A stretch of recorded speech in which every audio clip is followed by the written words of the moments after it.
네, 지난주 또 이어서 칼레 포럼과 또 휴가를 잘 다녀왔습니다. 이번에도 칼레 포럼에 가서 제가 받은 또 은혜와 도전이 있어서 같이 나누기를 원합니다. 받은 은혜와 도전을 나누기 전에 먼저 이번 칼렛에서 제가 두 가지 중요한 이슈를 접하게 되었어요. 그건 뭐냐면 첫 번째는 AI, 인공지능입니다. 이게 이제 목회 현장에도 접목해야 되고 외면할 수 없으며 또 목회 현장에서 AI를 적극적으로 활용해야 될 시점이 왔다라고 하는 것과요. 또 하나는 뭐냐면 두 번째는 신천지였어요. 이 신천지가 교회들을 많이 무너뜨리고 있는데 특별하게 제자훈련하는 교회도 예외가 아니더라라고 하는 사실이었어요. 사실 제자훈련하는 교회들이 한 가지 오해하고 착각하는 게 있는데 그게 뭐냐면 우리 교회는 제자훈련하는 교회니까 신천지가 감히 넘보지 못할 거야 라고 하는 생각이지요. 저도 마찬가지였어요. 그런데 오히려 제자훈련하는 교회가 신천지가 뚫고 들어오기가 더 쉽다는 이야기였어요. 왜냐하면 제자훈련만 통과하면 그 다음은 무사 통과, 더 이상 의심하지 않는 그런 상태인 거예요. 실제로 있었던 일인데 사랑의 교회에서 제자훈련 잘 하시고 개척하신 목사님 교회 이야기였어요. 누구 보아도 제자훈련에 탁월하신 분이었는데 그 교회에 10년 전부터 등록한 성도님이 제자반도 사역반도 잘 받고 권사님이 되시고 순장님이 되었는데 그만 그분이 신천지로 드러난 거예요. 어떻게 드러나느냐 하는 건 비밀이고요. 그러면서 그 목사님 하는 말씀이 뭐냐면 제자훈련하는 교회도 예외가 아니라는 거예요. 그러면서 모든 교회에 신천지가 5%가 존재한다고 보면 된다라고 하는 거였어요. 실로 저에겐 충격이었고 그럴 수 있겠구나, 안심하지 말아야 되는구나 라고 깨닫고 하반기에도 저희가 좀 나름대로 우리 교회도 준비해야 되겠구나 하는 그런 도전을 받고 왔어요. 여튼 이런저런 여러 가지 많은 이슈와 도전들을 받았는데 그 와중에 제가 크게 은혜 받고 도전받은 일이 있어서 말씀을 좀 나누기를 원합니다. 오늘 본문의 배경이 사도행전이에요. 그죠? 설교 듣고 계시죠? 근데 사도행전이 바로 성령 퀴즈대회의 본문입니다. 그래서 오늘 말씀을 잘 들으시면 또 이 퀴즈대회에 나오는 질문을 문제를 또 우리가 잘 답을 할 수 있는 기회가 생깁니다. 자, 오늘 본문의 배경이 어디일까요? 오늘 본문의 배경 어디죠? 3장 1절 볼까요? 3장 1절. 네, 아무도 안 읽어주시는데 제가 읽을게요. 제9시 기도 시간에 베드로와 요한이 성전에 올라갈새. 어디가 배경이에요? 성전이 배경이에요. 자, 그럼 여기서 질문. 신구약 성경을 통틀어서 성전이 몇 개가 나올까요? 이거 맞추면 선물. 2부 때 맞힌 분이 있어서 선물 드렸어요. 뒤에 조용하세요. 기억자 조용하세요. 네, 자, 3개. 또 손가락으로만 몇 개? 누가? 너무했다. 말 나왔으니까 그만. 자, 성전이 첫 번째 성전이 누가 지은 성전이죠? 다윗이라고 말하면 곤란해요. 다윗이 원했지만 그 아들 솔로몬이 지은 성전, 솔로몬의 성전. 근데 그 솔로몬의 성전도 이방 민족의 침입으로 말미암아 회파되었어요. 그죠? 아수르 바벨론의 침략으로 말미암아 무너지고 말았어요. 그리고 전부 다 바벨론의 포로로 끌려갔다가 바벨론의 포로에서 귀환하는데 1차 귀환, 2차 귀환, 3차 귀환이 일어납니다. 그때 1차 귀환했던 총독이 스룹바벨이에요. 이 스룹바벨이 와서 보니까 성전이 무너져서 어떻게 하죠? 성전을 건축해요. 그 성전이 이름하여 스룹바벨 성전, 제2성전 시대라고 말합니다.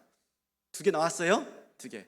그 다음에 또 이민족의 침입으로 말미암아 이 스룹바벨 성전까지도 다 파괴되고 말았어요. 그리고 시간이 흘러서 신약을 넘어옵니다. 이제 로마의 침략 앞에서 이스라엘은 분봉왕 헤롯을 세우게 됩니다. 로마의 황제가 대신 세운 왕, 분봉왕이죠. 헤롯이 왕으로 세워져요. 그런데 헤롯은 유대 민족이 아니거든요. 근데 유대를 통치하기 위해서 유대인들의 환심을 사기 위해서 뭘 줘요? 성전을 지어요. 그게 무슨 성전? 헤롯 성전이에요. 그러면 총 몇 개 나왔어요? 3개가 나왔어요. 근데 하나가 더 있어요, 집사님. 네, 하나가 더 있는데 그건 에스겔의 성전이에요. 물론 이 에스겔 성전은 실제로 존재하는 성전은 아니고 에스겔이 환상 가운데 본 성전이에요. 그러니까 3개도 되고 4개도 되고. 근데 답을 맞췄기 때문에 더 나오면 제가 선물 줄 돈이 없어가지고 하나만. 그러니까 3개도 맞고 4개도 맞아요. 자, 그러면 오늘 우리가 볼 것은 뭐냐면 이 헤롯 성전과 오늘 우리가 보는 이 헤롯 성전과 에스겔에서 본 이 환상 속에서 본 성전은 어떤 관계가 있을까 하는 거예요. 이걸 알기 위해서 먼저 에스겔서 47장 1절을 보겠습니다. 그가 나를 데리고 성전 문에 이르시니 성전의 앞면이 동쪽을 향하였는데 그 문지방 밑에서 물이 나와 동쪽으로 흐르다가 성전 오른쪽 제단 남쪽으로 흘러내리더라. 자, 열어주시고요. 하나님께서 에스겔을 환상 가운데 이끌어 가시는 겁니다. 성전을 보게 하시는 거예요. 성전을 보니까 성전 문지방에서 물이 흘러나와 가지고 동쪽으로 흘러내리고 있는 겁니다. 근데 사실 문지방이라는 말이 언어에 없어요. 영어 성경에도 문지방이라는 말이 나오지 않아요. 그럼 뭐냐? 성전 기초석이에요. 성전 기초석에서 물이 흘러나와서 동쪽으로 흘러나가는데 마침내 성전 기초석 오른쪽, 남쪽이라 나오는데 성전 기초석 오른쪽. 왜냐하면 성전이 동쪽을 바라보고 있기 때문에 그래요. 성전은 해가 뜨는 동쪽을 향해서 바라보고 있고 문이 거기 열려져 있어요. 그래서 성전 제단 기초석 오른쪽에서 물이 흘러나와서 어떻게 하냐면 동쪽 문으로 통과해서 나옵니다. 그러니까 이 물이 흘러나와서 어떻게 됩니까? 3절 보여주시겠습니까? 3절. 그 사람의 손에 줄을 잡고 동쪽으로 나아가며 천척을 측량한 후에 내게 그 물을 건너게 하시니 물이 발목에 오르더니. 자, 성전이 기초석에서 물이 흘러나와가지고 동문을 통과해서 나가는데 천척을 측량하니까 이 천척은 몇 미터냐면 550m예요. 550m. 천척을 측량한 다음에 아직 보여주지 마세요. 이게 자꾸 박자가 빨라. 제가 보여달라고 하면 보여주시라니까요. 측량한 다음에 하나님께서 에스겔에게 물을 건너게 하시는데 물이 어디까지 차 있어요? 발목까지. 처음에는 쫄쫄쫄 흐르던 물이 발목까지 찰 정도로 물이 많아진 거예요. 그 다음에 또 천척을 가게 하시는데 이제 보여주세요. 이제 또 천척을 가게 하시니까 그러니까 2천척을 간 거죠. 1100m를 가게 했습니다. 그리고 또 에스겔에게 건너라 라고 하시니까 물이 어디까지 찰 정도였어요? 물이 무릎까지 찰 정도로 깊어진 거예요. 많아진 거죠. 그리고 또 천척을 가게 한 다음에 그게 한 천척이죠. 그게 1650m입니다. 그 다음에 물을 건너라 하니까 물이 어디까지 차 있어요? 허리까지 차 있는 거예요. 물이 굉장히 많아진 거죠. 쫄쫄쫄 흐르던 시냇물이. 마침내 천척을 더 가게 합니다. 조합 4천척을 가게 하는데 마침내 2200m를 간 다음에 물을 건너라 라고 하는데 물을 건널 수 없는 강이 된 겁니다. 어마어마한 물이 된 거예요. 아주 많은 물이 된 거죠. 그런데 이 부분에 대해서 그 다음 설명하는 요엘서의 말씀이 있습니다. 요엘서의 말씀은 또 비슷한 말씀인데 우리가 비교해 볼 수가 있는데요. 요엘서 3장 18절이에요.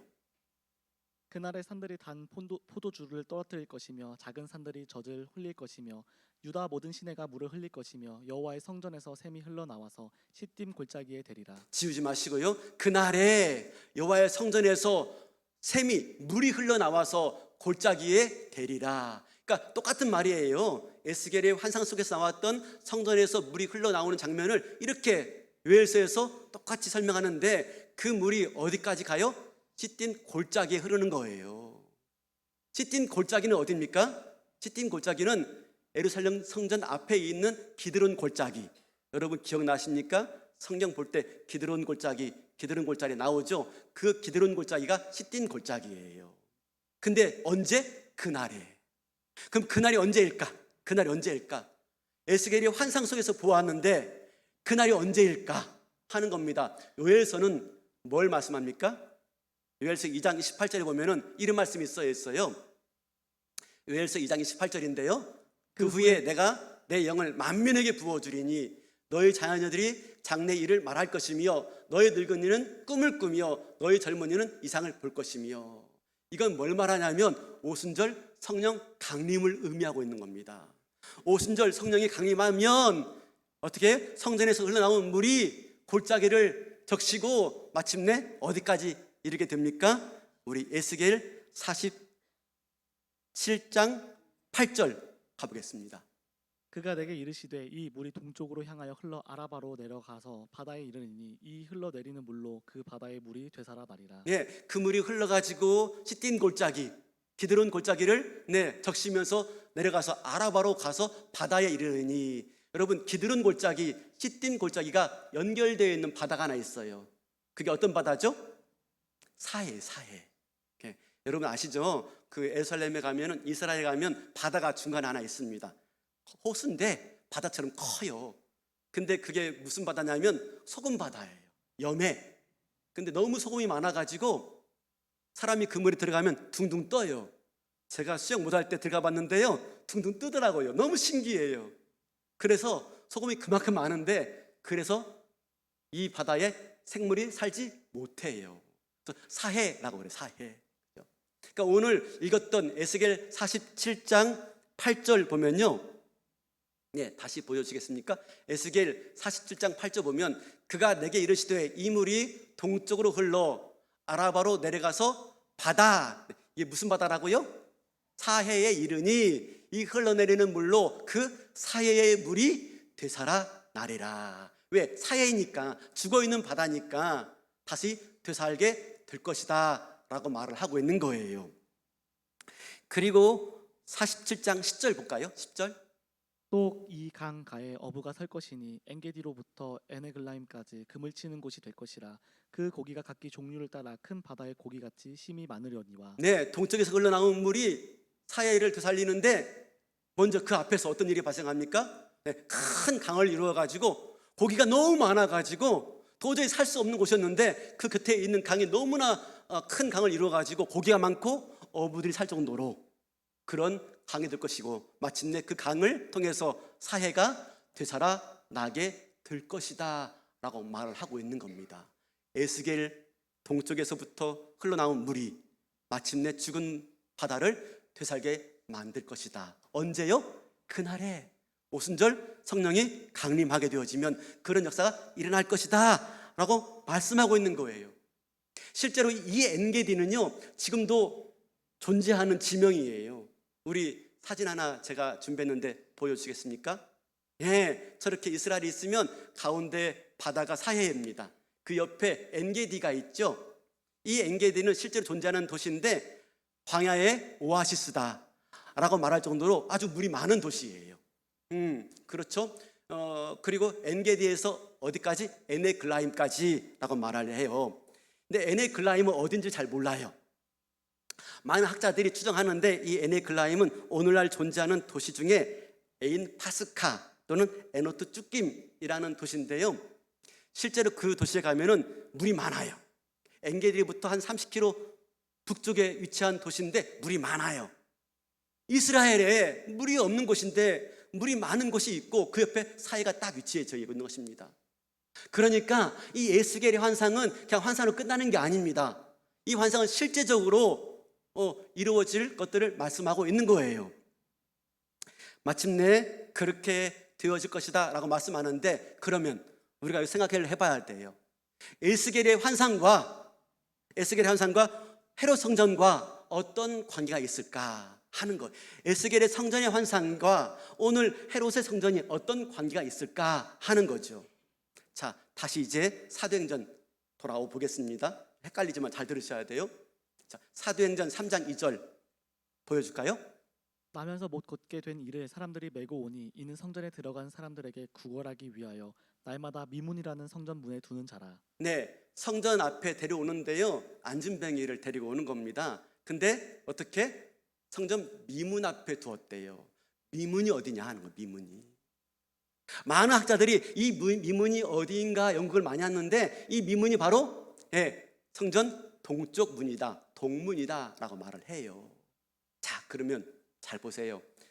에스겔 환상 속에서 성전이 있는데 물이 제단에서 흘러나와서 동문을 통과하여서 개울이 되고 시냇물이 되어지고 마침내 큰 강을 이루었던 그 환상을 보게 되었죠. 근데 그 환상이 지금 사도행전에 와서 오순절 성령 강림 이후에 실제적으로 일어나는 것들을 보여주고 있는 것입니다. 그러니까 이 미문은 어디라고요? 에스겔이 봤던 성전 동문을 의미하고 있는 거예요. 오후 3시가 되었어요. 유대인들은 습관을 따라서 그 시간에 기도하기 위해서 성전에 올라가고 있습니다. 그때 이 한 사람도 같이 올라갔어요. 안진뱅이. 근데 그는 뭐 하러 올라갔습니까? 성전 예배하러 올라간 게 아니라 성전 문 앞에서 구걸하기 위해서 다른 사람이 그를 메고 올라가서 민문 앞에 놔두고 있는 거예요. 동쪽 문 앞에 놔두고 있는 거예요. 근데 이 안진뱅이는 나면서부터 안진뱅이였다라고 말합니다. 나면서부터 걷지 못하였던 자다. 여러분, 나면서부터. 이 아기가 태어나면 예쁘잖아요. 아기가 태어나면 얼마나 사랑스럽습니까? 근데 그 아기는요, 나면서부터 불구자예요. 얼마나 비극적입니까? 얼마나 버림받은 인생이에요. 사랑받아야 되는데 사랑받지 못하는 장애인으로 태어나고 만 거예요. 어떤 기대감도 없어요. 어떤 소망도 없어요. 그에겐 내일이 없어요. 하루하루 목숨을 연명하는 모습으로 살고 있는 것이지요. 그러면서 이렇게 말합니다. 날마다 미문 앞에 앉았다. 날마다. 오늘도, 어제도, 오늘도, 내일도 날마다 성전 문 앞에 앉아 있는 거예요. 그에게는 하루하루가 다를 게 없어요. 똑같아요. 늘 구걸해야 되고 그 구걸로 먹고 살아야 되고 목숨을 연명해야 되고 내일 또 별 소망이 없어요. 여러분, 이런 삶은요, 축복이 아니라 저주죠. 저주. 우리가 지금 힘들게 살아도 내일이 소망이 있고 내일에 기대가 있을 때 그 삶이 힘이 있고 살만하는데 내일에 소망이 없다면 그 삶은요, 힘들죠. 고역이죠. 저주이죠. 한마디로 말하면 지금 이 안진뱅이는요, 버림받은 인생, 저주받은 인생, 미래에도 소망이 없는 인생을 지금 살고 있는 인생을 보여주고 있는 거예요. 여러분, 혹시 우리의 신앙적인 모습은 이 안진뱅이와 같지 않습니까? 매주 예배를 드려요. 매주 예배 드리지만 어떤 변화도 없고 어떤 기대도 없고 어떤 소망도 없어요. 그냥 의뢰에 나와서 날마다 미문 앞에 앉아있듯이 그냥 매주 시간 됐으니까 와서 예배 드리는 것뿐. 이 예배 가운데서 일어나는 놀라운 은혜와 감동과 그리고 하나님의 축복은 나와 관계없어. 나와 관계없어. 그렇다면 우리도 이 안진뱅이와 별 차이가 없다는 거죠. 똑같이 비극적인 인생, 아무런 소망도 없고 기대도 없고 희망도 없는 그저 하루하루 살 뿐 인생인 것이죠. 근데 여러분 아십니까? 이것만이 비극이 아니에요. 이 사람에게 더 큰 비극이 있어요. 그건 뭐냐면 그의 삶이 항상 매일같이 성전 앞에서 멈추고 있다는 사실이에요. 성전 안에 한 번도 들어가 보지 못해요. 그냥 매일같이 성전에 왔지만 성전 문 앞에서 멈춰 있는 인생인 겁니다. 많은 사람들은 성전 안에 들어가지만 그 안에 들어가서 예배하고 찬미하고 하나님께 기도하고 소원을 아뢰지만 그 모습은 자기와 전혀 상관이 없는 인생이에요. 성전 안에서 벌어진 일들은 자신과 관심이 없어요. 관계가 없어요. 이게 비극 중에 비극인 거죠. 내가 드리는 기도와 찬송과 믿음이 내 삶을 바꿔낼 거라는 아무런 기대가 없어요. 오늘 예배 드리지만 이 예배 속에서 내가 하나님을 만나고 그 은혜를 경험하고 내 삶이 새로워질 거라는 기대도 소망도 없이 예배를 드리고 있는 거예요. 이 안진뱅의 유일한 관심이 뭡니까? 성전에 들어간 사람들의 동정심, 그리고 그들의 주머니에 있는 동전에만 관심이 있는 거예요. 그러니까 이 안진뱅의 장애는 몸만 장애가 아니에요. 마음도 장애이고요, 영혼도 장애가 있는 인생인 거죠. 그런데 이 안진뱅이에게 놀라운 일이 발생했어요. 마침 성전으로 올라가던 베드로와 요한이 그 안진뱅이를 보게 된 겁니다. 그러자 안진뱅이가 베드로와 요한에게 구걸을 합니다. 그때 구걸하던 그 안진뱅이에게 베드로와 요한이 이렇게 말하죠. 베드로가 이렇게 말하죠. 6절 볼까요? 베드로가 이르되 은과 금은 내게 없거니와 내게 있는 이것을 내게 주노니 나사렛 예수 그리스도의 이름으로 일어나 걸으라 하고 7절 볼까요? 오른손을 잡아 일으키니 발과 발목이 곧 힘을 얻고. 네, 오늘 설교 제목이 뭐죠? 발과 발목이 힘을 얻고. 베드로가 그 안진뱅이의 오른손을 잡아 일으키니까요, 그 순간 강한 성령의 능력과 역사 가운데서 안진뱅이의 발과 발목에 힘이 들어가게 되어지고 마침내 일어서서 걷게 되어지고, 그죠? 이 대목에 대해서 우리가 에스겔서에서 어떻게 말씀하고 있는지 다시 보겠습니다. 에스겔서 47장 3절입니다. 그 사람이 손에 줄을 잡고 동쪽으로 나아가며 천척을 측량한 후에 내게 그 물을 건너게 하시니 물이 발목에 오르더니. 네, 동쪽 문으로 나아가서 그 물을 건너가는데 물이 어디까지 탔어요? 발목까지. 또 천척을 가니까 어디까지? 무릎까지. 또 천척을 가니까 허리까지. 마침내 천척을 가니까 건너지 못하는 강이 되었고 그 강물이 죽은 바다를 살리는 물이 되었어요. 이 안진뱅이는요, 베드로가 잡아 일으키니까 성령의 강한 역사 가운데 발과 발목이 힘이 들어가게, 힘을 얻게 되어지고 마침내 걷기도 하고 뛰기도 하며 성전 안에 들어가서 하나님을 찬미하는 인생이 된 거예요. 여러분, 이 에스겔과 사도행전의 이 일들은요, 둘이 아니라 하나예요, 하나. 제가 표로 만들어 왔는데 한번 비교해 볼까요? 에스겔 47장, 성전 동문에서 물이 흘러나와서 그 물이 발목과 무릎과 허리를 적시고 강이 되어서 죽은 바다를 살리는 물이 되었어요. 사도행전 3장에 성전 미문 앞, 동쪽문 앞에 앉아있던 안진뱅이가 발과 발목에 힘을 얻게 되어지고 걷고 뛰고 성전 안에서 하나님을 찬미하게 되어지는 놀라운 역사가 일어난 겁니다. 그렇다면 에스겔서는 뭐예요? 에스겔서는 장차 성령이 임했을 때 어떤 현상이 일어날 것인지를 이미지로, 시각적으로 잘 보여주는 뭐예요? 예표예요, 예표. 사도행전은 그 에스겔서에서 보여준 그 성령에 대한 환상이 어떻게 구체적으로 사도행전 가운데 나타나는지 보여주는 게 사도행전이에요. 복음이 불길같이 퍼져나가서 온 세계를 적시면서 죽은 수많은 영혼들이 다시 예수 안에서 살아나는 놀라운 역사를 보여주는 게 사도행전이죠. 그 중에 이 안진뱅이 사건은요, 가장 첫 번째에 있는 사건이에요. 사도행전 여는 문이에요.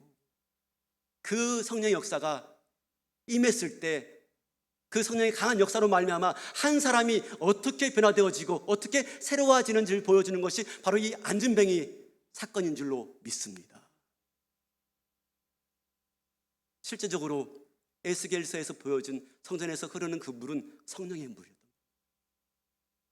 그 물이 흘러가지고 발목을 적시니까 발목에 힘이 들어가게 되어지고, 그 물이 무릎을 적시니까 무릎에 힘이 들어가게 되어지고, 그 물이 허리까지 잠겨서 그가 걷고 뛰어도 마음껏 하나님을 찬미할 수 있는, 죽었던 영혼이 살아나는 놀라운 역사를 만들어낸 놀라운 이 역사가 에스겔서에서 예언했던 그 예언이 바로 사도행전에서 그리고 안진뱅이에게서 그대로 이루어진 줄로 믿습니다. 에스겔서의 환상은요, 이 사도행전의 성취예요, 성취. 마침내 성령 역사가 그 사람에게 일어나니까 어떻게 되었다고요? 다시 사도행전 3장 8절 볼까요? 뛰어 서서 걸으며 그들과 함께 성전으로 들어가면서 걷기도 하고 뛰기도 하며 하나님을 찬송하니. 하나님을 찬송해요. 아니, 이제까지 한 번도 꿈꿔보지 못한 인생이에요. 성전 앞에 멈췄지. 성전 안의 일들에 대해서 관심도 없고 그 일은 자기와 상관없다 생각했어요. 근데 성령의 강한 역사로 말미암아서 발과 발목에 힘을 얻게 되어지고 성전 안에 들어가서 찬미하는 인생이 된 거예요. 이게 꿈꿀 수 있는 일이었습니까? 이게 기대할 수 있는 일이었습니까? 근데 성령께서 역사하시면 꿈꿀 수 없는 일이 일어나게 되어지고 기대할 수 없는 역사가 우리 인생 가운데 일어나는 줄로 믿습니다. 그걸 보여주고 있는 것이죠.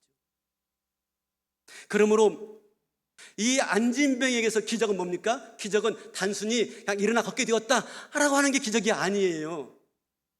성전 앞에서 멈췄던 그의 인생이 이제 성전 안에 인생이 되었다는 거예요. 성전이 그 인생의 중심이 되었다는 거예요. 그리고 성전 안에서 일어나는 모든 일들이 자기 인생이 되었고 안진뱅이가 성전 안에 주인공이 되었다라고 말씀하고 있는 거예요. 성령이 임하시면 성전은 이전까지 이 안진뱅이에게 동냥하게 좋은 배경에 불과했어요. 지금은요, 성전이 자기 삶의 중심이 되었던 하나님의 은혜를 찬미하고 하나님께 기도하며 하나님께 나아가고 하나님 주신 은혜를 간증할 수 있는 성전의 무대가 자기 인생이 되어버린 겁니다.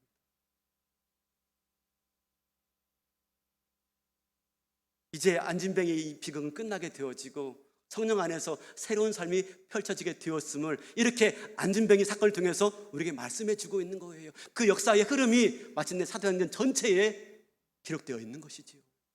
멋지지 않습니까? 에스겔의 환상에서 보는 것처럼, 그렇죠?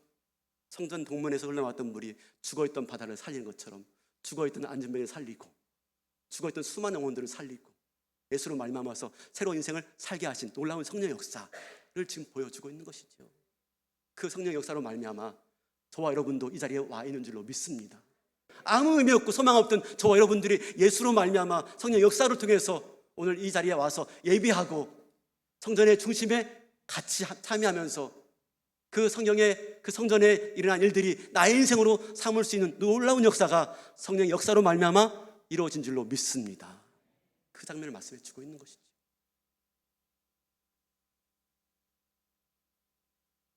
오늘 이 말씀처럼 성령이 우리에게 임하시면, 그죠? 우리에게 임하시면 저와 여러분 주저앉았던 인생, 그죠? 힘이 없어가지고 그냥 앉아있는 우리 인생이요 바뀌게 되는 거예요. 발과 발목에 힘을 얻게 되어지고요 이제까지 꿈꿀 수 없었던 인생을 새롭게 출발할 수 있는 놀라운 역사가 이 성령 충만을 통해서 주어지는 줄로 믿습니다. 우리가 신앙생활 하면서 성경에 나와 있는 많은 이야기들이 에이 성경 이야기이고 옛날 이야기지 이거하고 나하고 뭔 상관이 있어? 성령 임하시면, 그러나 성령 임하시면 이 역사의 이야기가 나의 이야기가 되어지고 이 은혜의 축복이 나의 은혜의 축복이 될 줄로 믿습니다. 성령이 임하시면. 제가 오늘 이 설교를 하는 이유가 있어요. 앞에 말씀드린 것처럼 칼레 포럼에 가서 받은 은혜 때문에 그래요. 이번에 칼레 포럼에 참석하신 어느 목사님 사모님의 이야기입니다. 칼레 포럼은 제자 훈련하는 교회 목사님들이 모여가지고 그 제자 훈련의 경험과 또 여러 가지 것들 나누면서 위로받고 도전받고 또 새 힘을 공급받아서 다시 또 열심히 목회사역하는 그런 목사님들의 모임이에요. 근데 몇 달 전에 이 칼레 포럼에 가기 전 몇 달 전에 제가 부고장 하나를 받았습니다. 부고장. 대구에서 목회하시는 칼렛에 속한 목사님이신데요 그 아들이 갑자기 하나님께 부름 받은 거예요.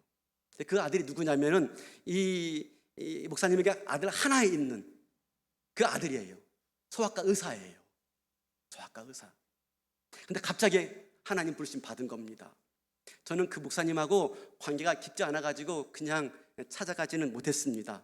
근데 그 일이 있고 나서 얼마 지나지 않았는데 그 목사님 이름으로 사과 박스 하나가 온 거예요. 너무 이상하지 않아요?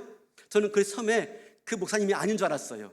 그 사과 박스를 보내오신 목사님이, 저는 그 목사님이 아닌 줄 알았는데 확인해 보니까 그 목사님 보내신 사과 박스예요.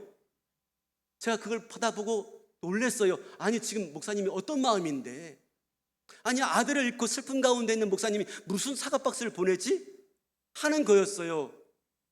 놀라움 속에서 그 사과 박스를 열어보니까 그 안에 이렇게 쓰여 있어요. 제자훈련 30주년, 그 교회에서 제자훈련을 시작한 지 30주년이 되어서 온 교회 성도와 함께 축하하고 기념하면서 칼렛에 속한 모든 목사님들에게 그것을 나누기 위해서 이 사과를 드립니다 하는 내용이었어요. 아니, 생각해 보세요. 지금 아들 죽었잖아요. 그죠? 그 잘난 아들 죽었잖아요. 근데 그런 와중에도요, 그 제자훈련 개척하면서부터 시작했던 그 제자훈련, 그죠? 30년 되었다고, 감사하다고 하나님께 영광 돌리면서 칼렛 같이 제자훈련하는 목회자들에게 그 사과를 보낸 겁니다. 저는 그걸 보고서 사과를 먹을 수가 처음에 없더라고요. 물론 나중에 잘 먹었지만 처음에는 도저히 못 먹겠더라고요. 어떻게 이걸 먹을 수가 있어요?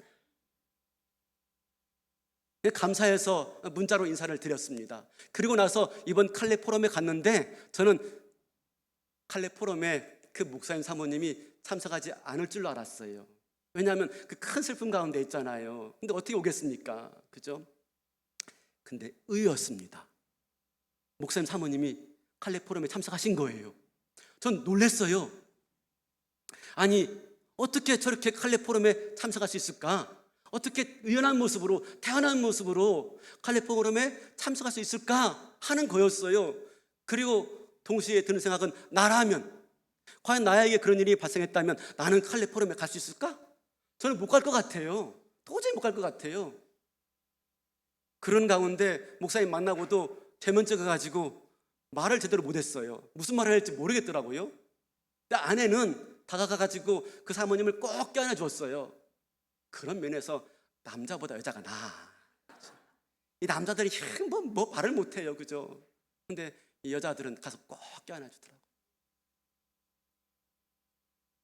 포럼 첫 번째 시간에 개입을 마치고 그 목사님에 대해서 소개하는 시간이 있었습니다. 왜냐하면 큰 슬픔을 겪었기 때문에 위로하고자 그 목사님을 앞에 세우게 되었어요. 그러자 목사님께서 나오셔가지고 자기에게 있었던 그 슬픈 이야기들을 하면서 아들을 장례할 때 보냈던 그 발인 예배 가운데 성도들 앞에서 읽었던 감사 제목 10가지를 우리에게 들려주었어요.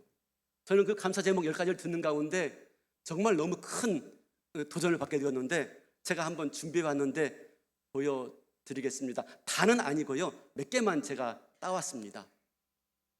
사랑하는 아들을 키우면서 하나님의 크고 깊은 사랑을 경험하게 하심을 감사드립니다. 언젠가 아들 때문에 깊이 기도할 때 하나님 아버지가 너보다 내가 아들을 더 사랑한다고 하셨습니다. 사랑하는 아들이 부모에게 준 최고의 효도가 하나님의 깊고 큰 사랑을 경험시켜 준 것으로 감사드립니다. 세 번째는요, 천국에 먼저 가 있는 사랑하는 아들 때문에 천국 소망에 대한 확신과 사모함이 더욱 넘치어서 감사드립니다. 아홉 번째가 저한테 큰 도전을 준 겁니다. 사랑하는 아들을 통하여 고통에 걸맞는 성령의 위로와 탄식과 세임 주심을 감사드립니다. 저는 이 아홉 번째 감사 제목이 너무너무 다가왔어요. 도대체 저 목사님이 경험한 세임이 뭘까? 세임. 저 세임을 받았기 때문에 오늘 이렇게 칼렛 포럼에 나와서 의연하게 차분하게 그 슬픔에 대해서 말할 수 있게 되지 않았을까? 그 세임이 뭘까? 아들을 잃어버린, 하나밖에 없는 아들을 잃어버린, 정말 의사로 성공적인 인생을 키워냈던 그 아들이 죽었는데 그 슬픔을 딛고 나와서 칼렛 속한 목사님들 앞에서 자기의 이야기를 말할 수 있는 저 세임이 뭘까? 세임이 과연 그 세임이 무엇이길래 저렇게 저 목사님을 의연하게 만들었을까 하는 게 칼렛 포럼 내내 저의 질문이었어요. 저 세임이 뭘까? 저 목사님이 지금 이렇게 설 수 있게 된 그 세임이 뭘까? 나에게도 그 세임이 필요하지 않을까? 그러던 중에 오늘 말씀을 접하게 되었어요. 그리고 비로소 해답을 얻게 되었어요. 아, 그 세임은 성령의 역사구나. 성령이 충만히 임해서 그 안진뱅이의 발과 발목이 힘이 있게 되어지고 마침내 뛰고 걷게 한, 그리고 하나님을 찬미하게 한 그 세임이 바로 이 세임이구나 하는 걸 알게 되었어요. 사랑하는 성도 여러분, 우리에게 필요한 게 뭐예요? 세임이에요. 세임. 지금 내가 어떤 자리에 있든지 간에, 어떤 모습으로 내가 앉아있든지 간에 우리에게 필요한 것은 세임이에요. 세임.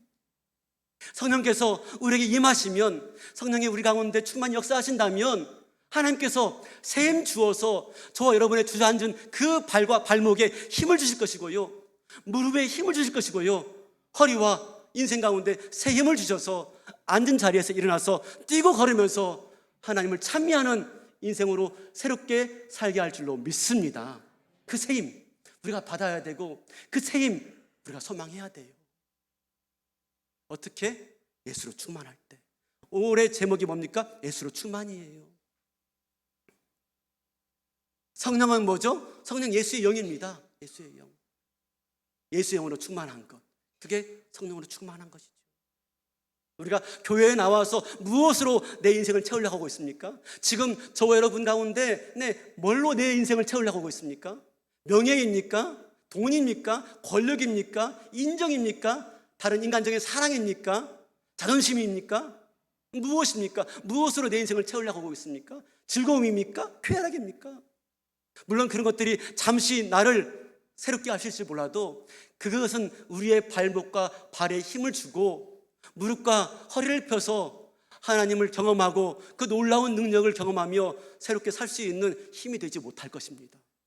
그런데 성령의 충만함은 주저앉은 저와 여러분의 인생을 새롭게 하고요, 전혀 꿈꿀 수 없는 것들을 꿈꾸게 하고요, 이 성령의 이야기가 남의 이야기가 아니라 이 성령의 이야기가 나의 이야기가 될 수 있도록 만드시는 것이 성령의 능력인 줄로 믿습니다.